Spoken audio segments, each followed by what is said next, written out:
አሁን የምታዩኝ እኔ ነኝ። ከጥቂት ሰዓታት በኋላ ግን ሙሉ ለሙሉ ተቀይሬ ታዩኛላችሁ። ዛሬ ያገኘሁትን ስራ ሁሉ እየገባው ሰራለሁ ጉልበቴ እስኪደክም ድረስ። የመጀመሪያውን ስራችንን አግኝተናል። የብረታ ብረት ስራ። አብራችሁን ቆዩ። ሰላም፣ እንዴት ነህ? ሲሳይ ይባላል። የመጀመሪያ አለቃዬ ሲሳይ ነው። ስራዬን ለመምስራት ምንድነው ማሟላት ያለብኝ? ቱታ ልበስ። ኦኬ።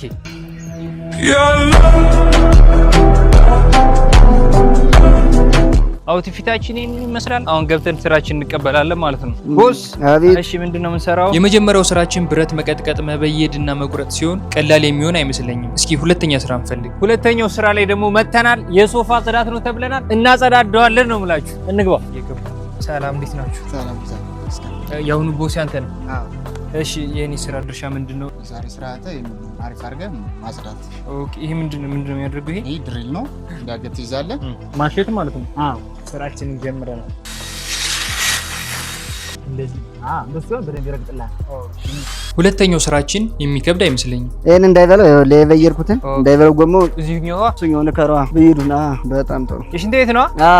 በጣም ጥሩ። ና ቁረጥ። ይሄን እንደዚህ ያርክ ባንድ እጅ። ያዝ ቦስ። ይሄን ጫን ነው ማለት። ስራዬ ከካሜራ ወደ ላሜራ መቁረጥ ድንገት ነው የተቀየረብኝ። ይሄ ፍሬን የለውም።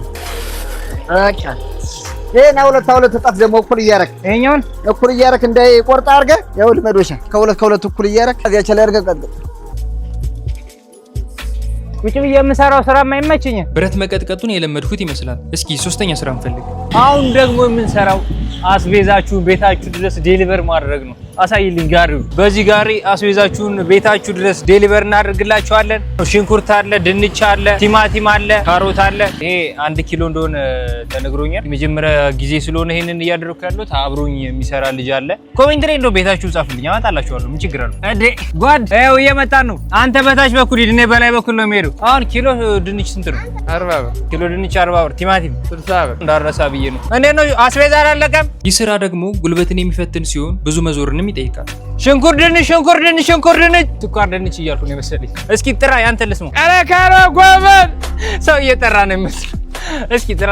አለለ ሽንኩርት፣ ካሮት፣ ጎመን አለ። ካሮት፣ ሽንኩርት፣ ጎመን። በዚህ ስራ ማርኬቲንግ ብቻ አይደለም ድምጽም ያስፈልጋል። ጣፉን በተለይ ምተው። ምንድነው ጥቅሙ? በር ላይ ለመስማሩ መምቻ ጥቅጥቅ ጎበዝ ነው። ጎረቤቶቼ መጥተው ሌላ ቦታ ተሰራ ነበር እያሉ እየመሰከሩልኝ ነው። ስራዬን እያያችሁ ነው። ኔፍ ማቶስ ጠቅላላ ብረታ ብረት ሰብሰብ አድርጋችሁ ጋራጅ ይከፈትለት የምትሉ እስኪ ኮሜንት ላይ ሀሳባችሁን አሳውቁን። ቦስ ይሄን ጨርሻለሁ። ከበድ ያለ ስራ የለም ሌላ?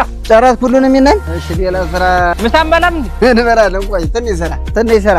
አሁን ደግሞ ወደ ሌላኛው ስራ መተናል። ጅብሰም መለጠፍ ምናምን አለው። በጣም ጸዴ ስራ ነው። ኑ እሺ፣ ዛሬ ቦሳችን እሱ ነው። አሁን ምንድን ነው የሚሆነው?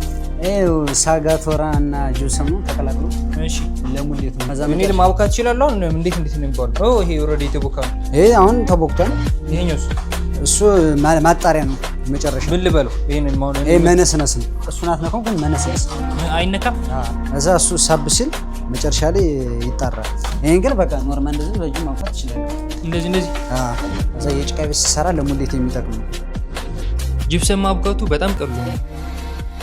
እኔ መለጠፍ እችላለሁ ነው? ልምድ ያስፈልጋል። ና ላሳይ። በቃ እንደዚህ ታደርጋለህ። መቀባት ተመልከት ነው ምን እዛ በሁለት እጅ እና በቃ ዝጋሽ ያጣፍ አንሳሉ በቃ ሟላ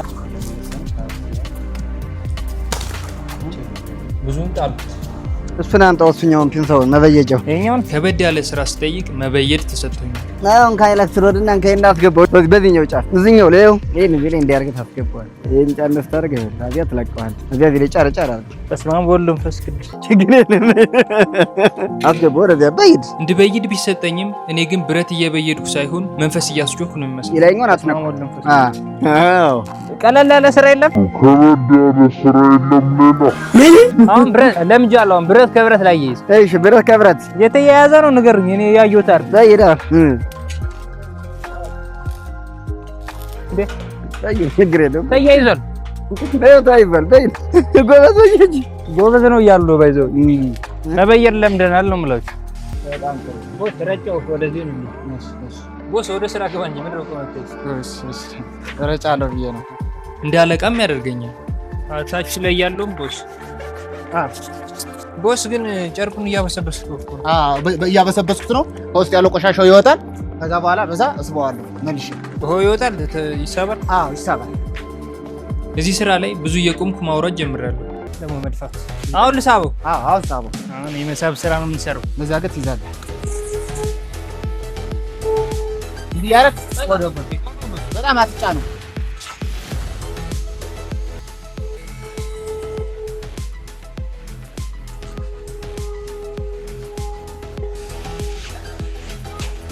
ለምን እያንኳኳን አንጠይቀም? ሽንኩርት እኮ ያለ ሽንኩርት መቼም ወጥ አይሰሩም። ስለገዙ ነው። አሁን ገጠመኝ ከአንተ ነው የገዙት?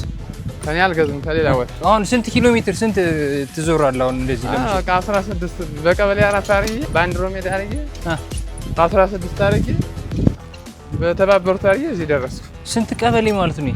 4 ቀበሌ። በየቀኑ 4 ቀበሌ ይዞራል፣ ለዛውም እየገፋ አንዳንዴም ሊበልጥ ይችላል። ካሮ ጎመን። አቤት። እሺ ቤት ድረስ ምንም አይወጣለትም። የመጀመሪያ ገዢ ጠርታን ነበር፣ ግን ሀሳቧን ቀይራለች። ለስንት መስሎኝ ብዙ ከዛ እዚህ ዙሬ መጥ ለዚህ ግን አይደረግም። እውነት አለለለ ቻለ ጎመን እኮ እግዚአብሔር እንግዲህ ራሱ ይችላል። ሌላ ቋንቋ እኮ ነው። አሁን ስንት ነው የሚከፈለኝ እንደዚህ ሰርች?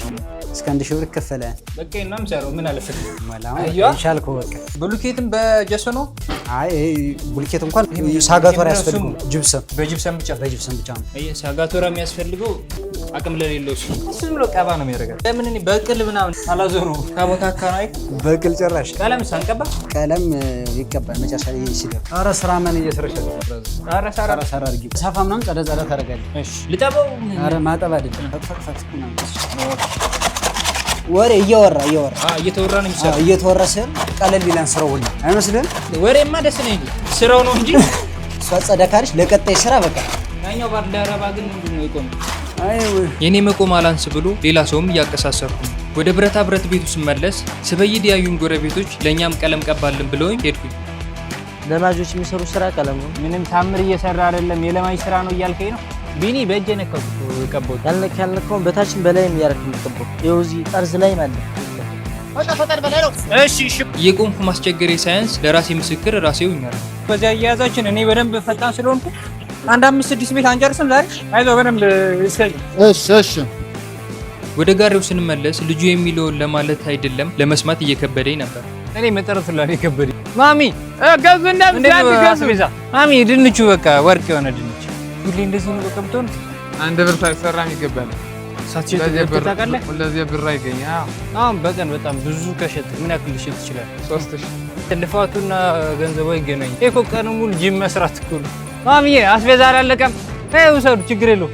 ደንበኛ ቲማቲም ነው ምንድን ነው የሚያስፈልገው? 50 ብር አንተ ደግሞ እንግዲህ ከዛ ራሱ አላመጣ ነው። ከዛ ታች አብሬ ስዞር ከዋልኩ በኋላ የመጀመሪያችንን ሽጠናል። ጋሼ አስቤዛ ደፋ እያባከንህ ነው። ዝም ብለህ ደፋው እያለ የሳጋት ወራ ቀለቃይ ስለሆነ ችግር የለውም። ለምን ዝም ብዬ አላስቀምጠው? ለምን ነሰንሰው? አይ እንደዚህ ይደርቃል። ተነሰነሰ እየደረቀ ይሄዳል። የፊኒሽንግ የመጨረሻ እንዲለሰልስ ስለሆነ መነስለስ ደስ ጨዋታ ነው የሚመስለው። የልጅ ጨዋታ በልባ አቧራ እያቦነች የሚመስል ችግር የለውም። ቦስ እንጨራርሳታለች። ምሳ ግን መቼ ነው የምንበላው? ከጨረስክ በኋላ ምሳ ነገር እናንተ ናችሁ የምትጋብዙኝ? በራሴ ብር ነው የምበላው። በራስ ነው የምበላው። እኔ ደግሞ ምሳ ይጋብዙኛል ብዬ እያሰብኩኝ በራሴ ነው የምበላው። እቺ ብረቱ አንቀል እቺኛ ተቀጣ በቃ ጨርሳለች። ይቻለቀች እሱ ጋር ቡና ስራዬን ሳልጨርስ ቡና ሳይ ሁሉንም ትቼ ወደ ቡና ሄዱ። ቦስ እንዴት ነው ደሞዝ? አሁን ስንት ነው የሚሆነው? ደሞዝ ያው በሰራው ልክ ነው። አሁን አንድ ሲሰራ 300 400 ይከፈላል። አንድ ሶፋ ነው አንድ ሶፋ 400 ይከፈላል። ሌላ ሲጨመር 8። አሁን በሱ ስንት ነው ያገኘው? እሱ 200 ያገኛል፣ አንተ 400 ታገኛለህ። አይዞህ በርታሽ። እኛ የደረስንበት ቦታ ትደርሳለህ። ባለ ትዳር ነህ? ወንደላጤ ነኝ እንጂ ወንደላጤ። እና አስቤዛ ከራስህ ነው የምትገዛው? አራኔ ገዝቼም ቤት አትሰራም? ራስህ አስቤዛ እየሸጥክ እንዴት ነው ገዝተህ የምትበለው? እስከ ምሽቱ 1 ሰዓት ሰርቼ ከሰል አቃጥሌ ሰርቼ ይደክመኛል። ለምን አላገባህም? በዚህ ካሬታ ሰርቼ ነው የማገባ። እንደዚህ ስትገፋ ቆይተህ ምናምን ምግብ ምናምን ስንት ሰዓት ነው የምትበላው? 7 ሰዓት የምትበላው እና አሁን አንበላማ። እንበላለን እንጂ አራበንማ ደረቅ ነው። ይሄ በቃ ቶሎ ውሃ መጥፋት አለበት። ውሃ እስከሚጠፋ ቆንጆ እያረከው ነው። ከዚህ በኋላ መጋገር እኮ ጸባይሽ ቆንጆ ነው። አዎ እሷን ቀረብረብ ታደርግልኛለህ። አዛ ካፋ ታመጣነች ጸዳ ታደርግልኛለህ። በቃ ተው። ችግር የለውም። ስራ ላይ ጎበዝ ነገር። ጭራሽ አለቃዬን ማዘዝ ጀመረ። አትቁም እንጂ ቦስ። ጭራሽ አንተ እኔ ልታዘዝ ያምራ እንዴ? ፀጉርሽን ደግሞ አንድ ቀን ላጭ አለው እንጂ ለዚህ ስራ አይሆንም። ለዚህ ስራ አይሆንም ቦስ። አንተ እንኳን ጓል የሚገርም ቀለም ቀቢ ነኝ። አዲስ ነው የገባሁት። ቡና እዚህ ሁሌ ታፈያለሽ። የ5 ብር ስራ ሰርተማ የ25 ብር ቡና ከተጣክ ከባድ ነው። 5 ብር ነው እንዴ የምቀበው? 5 ብር ነው እቺ የምትቀበው።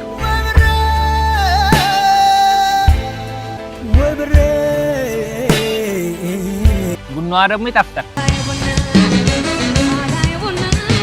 ይሄ ስንት ብር ነው? እሱ 50 ብር የሚቀባው? እንደውም እንደዚህ ይሄን ብቻ ነው ከዚህ በኋላ የምቀባው። ብረትን እየለካና እየቆረጥን እንደምን በይደው ሁሉ በህይወታችን የተለያዩ አጋጣሚዎችን በአግባቡ አገጣጥመን ጠንካራ መዋቅር መፍጠር እንችላለን። ነገ የተሻለ ቦታ ላይ ለመድረስና በክብር ለመቀመጥ ዛሬ የምንቀመጥበትና የምንሰራበትን ነገር ከወዲሁ በጥራት ማጽዳትና ማዘጋጀት ይገባል። በጋሪው እቃዎችን በየቤቱ እንደሚያደርሰው ሁሉ እኛም የምንሰራውን ስራ ሰዎች ባሉበት ቦታ ሆነው በቀላሉ እንዲጠቀሙት አድርገን ማመቻቸትና ማድረስ አለብን።